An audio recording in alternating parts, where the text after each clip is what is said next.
So this video is about balancing redox reactions by splitting them into half equations and then combining them again. So first of all, I need to split these up into their redox pairs. So I've got this SO3 2 negative, which is sulfite, and that's forming sulfate.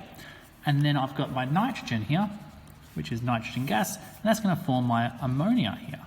I need to balance these half equations using the steps I had before. So therefore, I need to add in a water here to balance up my oxygens. I then need to add in my 2 hydrogens here to balance it up, and then I need to add in my electrons to balance the charge, which will be 2 electrons. This process is explained in the previous video about balancing half equations. And then, obviously, now I need to go 3 electrons on this side. So therefore, I have my 2 half equations. I have my oxidation half equation, where electrons are being lost, and my reduction half equation, where electrons are being gained. Now, the interesting thing about this is, this process is losing 2 electrons, and this one is gaining 3 electrons. That means that if we was just to add these 2 equations together, there wouldn't be enough electrons lost to be gained in my reduction. What I need to do when I combine these equations back together is I need to make these electrons balance out. So what that means is I need to lose the same amount of electrons as I'm gaining. I do that by multiplying up to get a common, a common factor or a common multiple.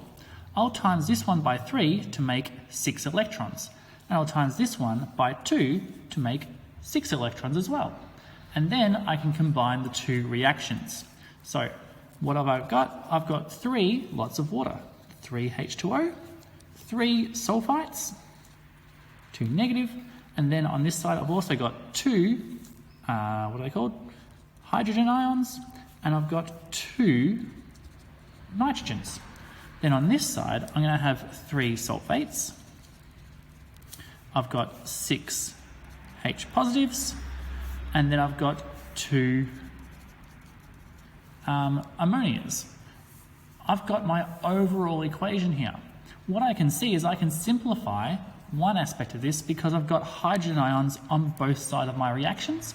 So therefore I can take off these 3 here, and I can take that being down to 3 as well. So therefore that's simplifying my hydrogen ions.